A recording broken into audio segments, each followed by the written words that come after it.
ವೀಕ್ಷಕರಿಗೆಲ್ಲ ಸ್ವಾಗತ. 2026 ಜೂನ್ ತಿಂಗಳಿನ 12 ರಾಶಿಯವರ ಫಲಾಫಲಗಳು ಹೇಗಿದೆ ಅಂತ ನೋಡ್ತಾ ಹೋಗೋಣ.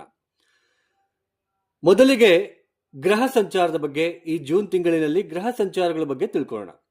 ನೋಡಿ, ಶನಿ ಮೀನ ರಾಶಿಯಲ್ಲಿ ಸಂಚಾರ, ರಾಹು ಕುಂಭ ರಾಶಿಯಲ್ಲಿ ಸಂಚಾರ, ಕೇತು ಸಿಂಹ ರಾಶಿಯಲ್ಲಿ ಸಂಚಾರ, ಗುರು ಮಿಥುನ ರಾಶಿಯನ್ನು ಬಿಟ್ಟು ಕರ್ಕಾಟಕ ರಾಶಿಗೆ ಪ್ರವೇಶವನ್ನು ಮಾಡ್ತಾ ಇದ್ದಾರೆ. ಈ ಕರ್ಕಾಟಕ ರಾಶಿಯ ಗುರುವಿನ ಪ್ರವೇಶದಿಂದ ಕೆಲವೊಂದು ರಾಶಿಗಳಿಗೆ ಗುರುಬಲ ಸ್ವಲ್ಪ ಹೋಗ್ತಾ ಇದೆ, ಕಡಿಮೆ ಆಗ್ತಾ ಇದೆ. ಇನ್ನು ಕೆಲವೊಂದು ರಾಶಿಗಳಿಗೆ ಗುರುಬಲ ಬರ್ತಾ ಇದೆ. ಅದು ಯಾವುದು ಅಂತ ಒಂದೊಂದು ರಾಶಿ ನೋಡ್ತಾ ಹೋಗೋಣಂತೆ.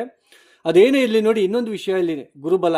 ಈ ಗುರುಬಲ ಅನ್ನೋದು ಕೇವಲ ನಮಗೆ ಊಟಕ್ಕೆ ಉಪ್ಪಿನಕಾಯಿ ಇದ್ದಾಗೆ. ಯಾಕೆಂದ್ರೆ ಬರೀ 5 ತಿಂಗಳು 6 ತಿಂಗಳು ಅಥವಾ 1 ವರ್ಷ ಇರ್ತಕ್ಕಂತಹ ಗುರುಬಲ ನಮ್ಮ ಜೀವನದಲ್ಲಿ ಎಲ್ಲವೂ ಕೂಡ ಅದು ಮಾಡೋದಿಲ್ಲ.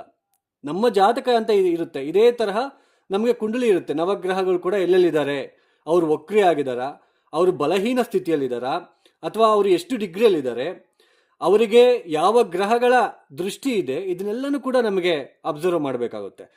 ಸೊ ಈ ನಮ್ಮ ವೈಯಕ್ತಿಕ ಜನ್ಮ ಜಾತಕ ರೀತ್ಯ ಗ್ರಹ ಸ್ಥಿತಿಗಳು ಚೆನ್ನಾಗಿಲ್ಲ ಅಂದರೆ ಊಟ, ಅದು ಮೇನ್ ನಿಮಗೆ ಅರ್ಥ ಆಗಲಿ ಅನ್ನೋದಕ್ಕೋಸ್ಕರ ಇದನ್ನ ನಾನು ಹೇಳ್ತಾ ಇದ್ದೇನೆ. ಊಟದಲ್ಲಿ ಉಪ್ಪು ಮತ್ತೆ ಖಾರ ಇಲ್ಲದೆ ಇದ್ದಾಗ ಉಪ್ಪಿನಕಾಯಿ ಹಂಚ್ಕೊಂತೀವಿ. ಅಂದ್ರೆ ಜನ್ಮ ಜಾತಕ ರೀತ್ಯ ನಮಗೆ ಗ್ರಹ ಸ್ಥಿತಿ ಸರಿ ಇಲ್ಲ, ದಶಾಭುಕ್ತಿ ಸರಿ ಇಲ್ಲ. ಸೊ ಅವಾಗ ಗುರುಬಲ ಅಂತ ಬಂದಾಗ ಸ್ವಲ್ಪ ದಿನ ಕೈ ಹಿಡಿಯುತ್ತೆ ಅಂತಕ್ಕಂಥದ್ದು ಅಷ್ಟೇ. ಮೇಜರ್ ಆಗಿ ನೀವೆಲ್ಲ ರಾಶಿ ಭವಿಷ್ಯ ಅಂತಾನೆ ನೀವು ಬಹಳ ತುಂಬಾ ನಂಬಿಕೆ ಇಟ್ಕೊಂಡು ಹೋಗ್ತಾ ಇದ್ದೀರಾ. ತುಂಬಾ ಮುಖ್ಯವಾಗಿರ್ತಕ್ಕಂಥದ್ದು ಜಾತಕ ಮತ್ತೆ ಲಗ್ನ ಯಾವುದು. ಈಗ ಮೇಷರಾಶಿ ಒಬ್ಬ ವ್ಯಕ್ತಿ, ಲಗ್ನ ಯಾವುದು? ಸೇಮ್ ಕರ್ಕಾಟಕ ಲಗ್ನನ, ಸಿಂಹ ಲಗ್ನನ, ಕನ್ಯಾ ಲಗ್ನನ, ಮತ್ತೆ ತುಲಾ ಲಗ್ನನ, ವೃಶ್ಚಿಕ ಲಗ್ನನ. ಈ ಲಗ್ನಕ್ಕೆ ಯೋಗಕಾರಕಗಳು ಎಲ್ಲೆಲ್ಲಿದ್ದಾರೆ, ಯಾರು ಒಳ್ಳೆ ಮಾಡ್ತಕ್ಕಂತಹ ಗ್ರಹಗಳು, ಯಾವ ದಶಾಭುಕ್ತಿ ನಡೀತಾ ಇದೆ, ಇದು ತುಂಬಾ ಇಂಪಾರ್ಟೆಂಟು.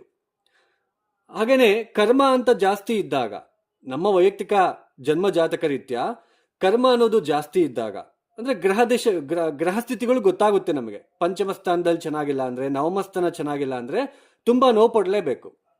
ಅಥವಾ ಲಗ್ನಾಧಿಪತಿ ಚೆನ್ನಾಗಿಲ್ಲ ಅಂದ್ರೆ ನಾವು ಸ್ವಲ್ಪ ನೋವು ಪಡಲೇಬೇಕು. ಸೊ ಆ ತರ ಗ್ರಹ ಸ್ಥಿತಿಗಳು ಚೆನ್ನಾಗಿಲ್ಲದೆ ಇದ್ದಾಗ ಅದನ್ನ ನಾವು ಕರ್ಮ ಅಂತ ಕರಿತೀವಿ. ಆ ಕರ್ಮನ ಕಡಿಮೆ ಮಾಡ್ಕೊಳ್ಳೋದಕ್ಕೋಸ್ಕರ ನಾವೇ ಸ್ವತಃ ಪರಿಹಾರಗಳನ್ನು ಮಾಡ್ಕೋಬೇಕು. ಆ ಗ್ರಹಗಳ ಮೇನ್ ಯಾವ ಇನ್ಫ್ಲುಯೆನ್ಸ್ ತುಂಬಾ ನಡೀತಾ ಇದೆ, ಯಾವ ಇನ್ಫ್ಲುಯೆನ್ಸ್ ಅಲ್ಲಿ ನಾವು ತುಂಬಾ ನೋವು ಪಡ್ತಾ ಇದೀವಿ, ಆ ಗ್ರಹ ದಶೆಗಳಿಗೆ ತಕ್ಕಂತೆ ನಾವು ಸ್ವತಃ ಪರಿಹಾರಗಳನ್ನ ಮಾಡ್ಕೊಳ್ತಾ ಹೋಗ್ಬೇಕಾಗುತ್ತೆ. ಸೊ ಅವಾಗ ನಮಗೆ ಅದು ಗೊತ್ತಾಗ್ತಾ ಹೋಗುತ್ತೆ. ಸೊ ನಾವು ಏನೋ ಒಂದು ಎಲ್ಲೋ ಪೂಜೆ ಮಾಡಿಸಿದ್ವಿ, ಏನೋ ಮಾಡಿಸಿದ್ವಿ, ಯಾವ ಗ್ರಹ ದಶೆಗೆ ತಕ್ಕಂತೆ. ಈಗ ನಾವು ಟೈಫಾಯ್ಡ್ ಬಂದಾಗ ಟೈಫಾಯ್ಡ್ ಟ್ರೀಟ್ಮೆಂಟೇ ತಗೋಬೇಕು, ಆ ಥರ ಇರುತ್ತೆ. ನೀವೆಲ್ಲೆಲ್ಲೋ ರವಿದಶೆ ನಡೀತಾ ಇದ್ದಾಗ ನೀವು ಯಾವುದೋ ದೇವಿ ಪ್ರಾರ್ಥನೆ ಮಾಡಿದ್ರೆ ಏನಾಗುತ್ತೆ, ಅದು ಉಪಯೋಗಕ್ಕೆ ಬರಲ್ಲ. ರವಿದಶೆಗೆ ಸಂಬಂಧಪಡ್ತಕ್ಕಂಥ ಪರಿಹಾರನೇ ಮಾಡ್ಕೋಬೇಕು. ಸೊ ಇದು ಅದೇನೇ ಇರಲಿ, ಗ್ರಹ ಸ್ಥಿತಿ ನೋಡಿ, ಗುರು ಕರ್ಕಾಟಕ ರಾಶಿಗೆ ಪ್ರವೇಶ. ಈ ಕುಜ ಬಂದ್ಬಿಟ್ಟು ಈ ಜೂನ್ 21ನೇ ತಾರೀಕಿನ ತನಕ ಮೇಷರಾಶಿಯಲ್ಲಿ ಇರ್ತಾರೆ. ಅದಾದ ನಂತರ ವೃಷಭಕ್ಕೆ ಪ್ರವೇಶವನ್ನು ಮಾಡ್ತಾರೆ. ರವಿ ಕೂಡ ಜೂನ್ 15ನೇ ತಾರೀಕಿನ ತನಕ ವೃಷಭ ರಾಶಿಯಲ್ಲಿ ಇರ್ತಾರೆ. ಜೂನ್ 15ನೇ ತಾರೀಕು ಮಿಥುನ ರಾಶಿಗೆ ಬರ್ತಾರೆ. ಇನ್ನು ಬುಧನು ಕೂಡ ಈ ಜೂನ್ ತಿಂಗಳಿನಲ್ಲಿ 22ನೇ ತಾರೀಕಿನ ತನಕ ಮಿಥುನ ರಾಶಿಯಲ್ಲಿ ಇರ್ತಾರೆ. ಜೂನ್ 22ಕ್ಕೆ ಮತ್ತೆ ಅವರು ಬದಲಾವಣೆ ಆಗ್ತಾರೆ. ನೆಕ್ಸ್ಟ್ ಶುಕ್ರನು ಕೂಡ ನೋಡಿ, ಜೂನ್ ನಮಗೆ ಇಲ್ಲಿ 8ನೇ ತಾರೀಕಿನ ತನಕ ಮಿಥುನ ರಾಶಿಯಲ್ಲಿ ಇರ್ತಾರೆ. ನಂತರ ಕರ್ಕಾಟಕ ರಾಶಿಗೆ ಪ್ರವೇಶವನ್ನು ಮಾಡ್ತಾರೆ. ಕುಂಭರಾಶಿಯವರಿಗೆ ದ್ವಿತೀಯ ಸ್ಥಾನದಲ್ಲಿ ಶನಿಯ ಸಂಚಾರ, ದ್ವಿತೀಯಾಧಿಪತಿ ಗುರು ಇಷ್ಟು ದಿನ ಪಂಚಮ ಸ್ಥಾನದಲ್ಲಿದ್ದರು.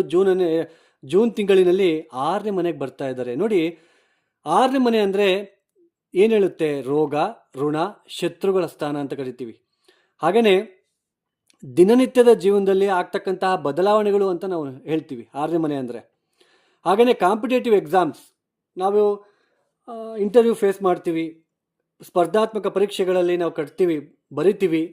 ತುಂಬ 6ನೇ ಮನೆ ತುಂಬ ಇಂಪಾರ್ಟೆಂಟ್. ಹಾಗೆ ಚಿಕ್ಕ ಚಿಕ್ಕ ರೋಗಗಳು, ಸಣ್ಣ ಪುಟ್ಟ ರೋಗಗಳು, ಗ್ಯಾಸ್ಟ್ರಿಕ್ಕು, ಹೊಟ್ಟೆ ನೋವು, ಅಂದರೆ ದಿನನಿತ್ಯದ ಜೀವನದಲ್ಲಿ ಬದಲಾವಣೆಗಳನ್ನು ನೋಡಬೇಕಾಗಿರೋ ಪರಿಸ್ಥಿತಿ. ಗುರು 6ನೇ ಮನೆಯಲ್ಲಿ ದ್ವಿತೀಯಾಧಿಪತಿ ಲಾಭಾಧಿಪತಿ ದ್ವಿತೀಯಾಧಿಪತಿ 6ನೇ ಮನೆಗೆ ಬಂದಾಗ ದಿನನಿತ್ಯದ ಜೀವನದಲ್ಲಿ ಸ್ವಲ್ಪ ಸ್ಟ್ರೆಸ್ ಫೇಸ್ ಮಾಡಬೇಕಾಗುತ್ತೆ. ಹಣಕಾಸಿನ ವಿಚಾರದಲ್ಲಿ ಸ್ವಲ್ಪ ಸಾಲದ ಬಾಧೆ ಹೆಚ್ಚಾಗ್ತಕ್ಕಂಥದ್ದು.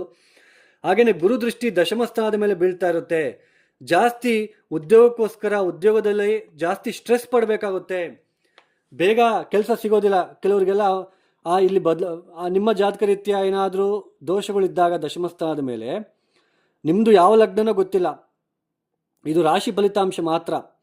ನಿಮ್ಮ ದಶಮಸ್ಥಾನ ಏನಾದರೂ ಸ್ವಲ್ಪ ಚೆನ್ನಾಗಿಲ್ಲ ಅಂತಂದರೆ, ಯಾವ ದಶಾಭಕ್ತಿ ನಡೀತಾ ಇದೋ ಗೊತ್ತಿಲ್ಲ, ದಶಾಭಕ್ತಿನೂ ಕೂಡ ಚೆನ್ನಾಗಿಲ್ಲ ಅಂದರೆ, ಈ ಗೋಚಾರದಲ್ಲಿ ಗುರು 6ನೇ ಮನೆಗೆ ಬಂದ್ರಲ್ವಾ, 6ನೇ ಮನೇಲಿ ಕುತ್ಕೊಂಡ್ಬಿಟ್ಟು ದಶಮಸ್ಥಾನವನ್ನು ನೋಡ್ತಾ ಇರೋದ್ರಿಂದ ಉದ್ಯೋಗಕ್ಕೋಸ್ಕರ ಜಾಸ್ತಿ ಅಲಿಬೇಕಾಗುತ್ತೆ, ಇಂಟರ್ವ್ಯೂ ಜಾಸ್ತಿ ಫೇಸ್ ಮಾಡಬೇಕಾಗುತ್ತೆ, ಸ್ಟ್ರೆಸ್ ಕೊಡ್ತಾರೆ, ಒತ್ತಡವನ್ನು ಕೊಡ್ತಾರೆ. ಹಾಗೆಯೇ ಚಿಕ್ಕ ಚಿಕ್ಕ ಪುಟ್ಟ ಆ್ಯಸಿಡಿಟಿ, ಮತ್ತಮೇಲೆ ಹೊಟ್ಟೆ ನೋವು, ಮತ್ತಮೇಲೆ ಮೊಣಕಾಲು ನೋವುಗಳನ್ನು ಕೊಡ್ತಾರೆ. ದಿನನಿತ್ಯ ಜೀವನದಲ್ಲಿ ಎಣಗಬೇಕು, ದಿನ ಎದ್ದ ತಕ್ಷಣ ಏನಾದರೂ ಒಂದು ನೋವಪ್ಪ, ಆ ನೋವು ಈ ನೋವು, ಸಾಲದ ಬಾಧೆ, ದ್ವಿತೀಯಾಧಿಪತಿ 6ನೇ ಮನೆ, ಸಾಲದ ಬಾಧೆ ಹೆಚ್ಚಾಗ್ತಕ್ಕಂಥದ್ದು. ದುಡ್ಡಿಗೋಸ್ಕರ, ಹಣಕ್ಕೋಸ್ಕರ ಸ್ವಲ್ಪ ಸಾಲ ಮಾಡಬೇಕಾಗಿರೋ ಪರಿಸ್ಥಿತಿಗಳು ನಿರ್ಮಾಣ ಆಗ್ತಕ್ಕಂಥದ್ದು ಕೂಡ ಕಂಡು ಬರ್ತಾ ಇರುತ್ತೆ. ಇದು ಗೋಚಾರ, ಇದು ಸುಮ್ಮನೆ ನಾನು ನಿಮಗೆ ಹೇಳ್ತಾ ಇಲ್ಲ, ನೀವು ನೋಡ್ತಿರಲ್ವ, June, July, August, September, October ನೋಡಿ ನಿಮಗೆ ಅರ್ಥ ಆಗುತ್ತೆ. 6ನೇ ಮನೆಯಲ್ಲಿ ಗುರು ಬಂದಾಗ ಚೆನ್ನಾಗಾಗುತ್ತೆ ಅಂತ ಹೇಳ್ತಾ ಇದ್ದಾರೆ, ನೀವು ನೋಡಿದ್ರೆ ಹೀಗೆ ಹೇಳ್ತಿದ್ದೀರಾ ಅಂತ ಕಾಮೆಂಟ್ ಬರ್ತಾ ಇದೆ. ಆದರೆ 6ನೇ ಮನೆಯಲ್ಲಿ ಗುರು ಅಷ್ಟೊಂದು ಶುಭ ಫಲಿತಾಂಶಗಳನ್ನು ಕೊಡೋದಿಲ್ಲ, ಒತ್ತಡವನ್ನು ಕೊಡ್ತಾರೆ, ರಿಸ್ಕ್ ಮಾಡಬೇಕಾಗಿರೋ ಪರಿಸ್ಥಿತಿ. ಹಾಗೆಯೇ ಜೂನ್ ತಿಂಗಳಿನಲ್ಲಿ ನಿಮಗೆ ಕುಜನ ಬಲ ಇರುತ್ತೆ. ಆದರೆ ಜೂನ್ 21ಕ್ಕೆ ಅರ್ಧಾಷ್ಟಮ ಕುಜ, 4ನೇ ಮನೆಗೆ ಕುಜ ಬರ್ತಾರೆ. ಈ 4ನೇ ಮನೆಯಲ್ಲಿ ಕುಜ ಬಂದಾಗ ಮನಃಶಾಂತಿಯಾಗಿರೋಕೆ ಬಿಡೋದಿಲ್ಲ, ಮನೆಯಲ್ಲಿ ನೆಮ್ಮದಿ ಇರೋದಿಲ್ಲ, ಮನೆಯಲ್ಲಿ ಗಲಾಟೆಗಳು, ಚಿಕ್ಕ ಪುಟ್ಟ ಗಲಾಟೆ ನಡೀತಾ ಇರುತ್ತೆ, ತಾಯಿ ಜೊತೆ ಆಗಿರ್ಬೋದು, ಮನೆಯಲ್ಲಿ ಹಿರಿಯರ ಜೊತೆ ಆಗಿರ್ಬೋದು, ಗಲಾಟೆಗಳು ನಡೀತಾ ಇರುತ್ತೆ. ಸೊ ಈ ಥರ. ಆದರೆ ಬುಧನ ನಿಮಗೆ ಬಲ ಇದೆ, ಬುಧ ಬಲ ಇದೆ. ಜೂನ್ 22 ತನಕ ನಿಮಗೆ ಬುಧ ಬಲ ಇರುತ್ತೆ, ಶುಕ್ರನ ಬಲ ಕೂಡ ಇರುತ್ತೆ. ಜೂನ್ 8ನೇ ತಾರೀಕು ಮಾತ್ರ, ಜೂನ್ 8ರಿಂದ 6ನೇ ಮನೆಗೆ ಬರ್ತಾರೆ ಅವರು ಕೂಡ. ನೋಡಿ, ಬುಧ ಬಲ ಮಾತ್ರ ನೀವು ಲೆಕ್ಕಕ್ಕೆ ತಗೊಳ್ಳಿ, ಬುಧ ಬಲ ಮಾತ್ರ ನೀವು ಲೆಕ್ಕಕ್ಕೆ ತಗೊಳ್ಳಿ. ಮಿಕ್ಕಿದ್ದೆಲ್ಲ ಯಾವುದೇ ಗ್ರಹನೂ ಕೂಡ ಸ್ವಲ್ಪ ನಿಮಗೆ ಅಷ್ಟೊಂದು ಫೇವರಬಲ್ ಪೊಸಿಷನಲ್ಲಿ ಇಲ್ಲ. ಏನೇ ಕಷ್ಟ ಕಾರ್ಪಣ್ಯಗಳು ಬಂದರೂ ಪಂಚಮ ಸ್ಥಾನದಲ್ಲಿರ್ತಕ್ಕಂಥ ಬುಧ ಸ್ವಲ್ಪ ಬುದ್ಧಿಶಕ್ತಿ ಯೂಸ್ ಮಾಡಿಕೊಂಡು, ಸ್ವಲ್ಪ ಆಲೋಚನೆ ಮಾಡಿಕೊಂಡು, ಹೌದು ಈ ಥರ ಸಮಸ್ಯೆಗಳು ಬರ್ತಾ ಇದೆ, ಏನಾದರೂ ಮಾಡಿ ಸಾಲ್ವ್ ಮಾಡ್ಕೋಬೇಕು ಅಂತ ಬರುತ್ತೆ. ಬುಧ ಪಂಚಮ ಸ್ಥಾನದಲ್ಲಿ ಇದ್ಕೊಂಡು ಲಾಭ ಸ್ಥಾನವನ್ನು ನೋಡ್ತಾ ಇದ್ರೆ ಸ್ವಲ್ಪ ಹಣ ಕೂಡ ಬರುತ್ತೆ ಈ ಸಮಯದಲ್ಲಿ. ಸ್ವಲ್ಪ ಯಾವುದಾದ್ರೂ ನೀವು ಟ್ರೇಡಿಂಗ್ ಬಿಸ್ನೆಸ್ಸು ಅಥವಾ ಶೇರ್ ಮಾರ್ಕೆಟಲ್ಲಿ ಏನಾದರೂ ನೀವು ಬಂಡವಾಳ ಆಗ್ತಾ ಇದ್ರೆ, ಯಾಕಂದರೆ ಕುಂಭರಾಶಿಯಲ್ಲಿ ಲಕ್ಷಾನುಗಟ್ಟಲೆ ಹುಟ್ಟಿರ್ತಾರೆ, ಎಲ್ಲರೂ ಹಾಕಿರೋದಿಲ್ಲ ಶೇರ್ ಮಾರ್ಕೆಟಲ್ಲಿ. ಅವ್ರ ಪಂಚಮ ಸ್ಥಾನ ತುಂಬ ಇಂಪಾರ್ಟೆಂಟ್, ನಿಮ್ಮ ಜನ್ಮ ಜಾತಕದಲ್ಲಿ ಪಂಚಮ ಸ್ಥಾನ ತುಂಬ ಇಂಪಾರ್ಟೆಂಟು. ಆದರೆ ಈಗ ಜನ್ಮರಾಶಿಯಲ್ಲಿ ಗೋಚಾರದಲ್ಲಿ ಪಂಚಮಾಧಿಪತಿ ಪಂಚಮ ಸ್ಥಾನ, ಕುಂಭರಾಶಿಯವರಿಗೆ 1, 2, 3, 4, 5, ಕುಂಭರಾಶಿಯವರಿಗೆ ಬುಧ ತುಂಬ ಸ್ಟ್ರಾಂಗು ಫಲಿತಾಂಶಗಳನ್ನು ಕೊಡ್ತಕ್ಕಂಥ ಗ್ರಹ. ಪಂಚಮಾಧಿಪತಿಯಾಗಿ ಪಂಚಮ ಸ್ಥಾನದಲ್ಲಿ ಲಾಭ ಸ್ಥಾನವನ್ನು ನೋಡ್ತಾ ಇರೋದ್ರಿಂದ ಸ್ವಲ್ಪ ಹಣಕಾಸಿನ ವಿಚಾರದಲ್ಲಿ ಸ್ವಲ್ಪ ಮುಂದುವರಿತಕ್ಕಂಥದ್ದು, ಒಳ್ಳೆಯದಾಗ್ತಕ್ಕಂಥದ್ದು ಕಂಡು ಬರ್ತಾ ಇರುತ್ತೆ ಈ ತಿಂಗಳಿನಲ್ಲಿ. ಅಂದರೆ ಸ್ವಲ್ಪ ಬುಧನ ಬಲ ನೀವು ಚೆನ್ನಾಗಿ ತಗೊಳ್ಳಿ, ಬುಧ ಬಲ ನಿಮಗೆ ಚೆನ್ನಾಗಿದೆ. ಬಟ್ ಗುರು ಅಷ್ಟೊಂದು ಚೆನ್ನಾಗಿಲ್ಲ, ಎಫರ್ಟ್ ಹಾಕಬೇಕು. ಚಿಕ್ಕ ಪುಟ್ಟ ಸಮಸ್ಯೆಗಳು, ಆರೋಗ್ಯದ ಬಾಧೆಗಳು ಕೂಡ ನಿಮಗೆ ಕಂಡು ಬರ್ತಾ ಇರುತ್ತೆ ಅಂತಲೇ ಹೇಳ್ಬೋದು.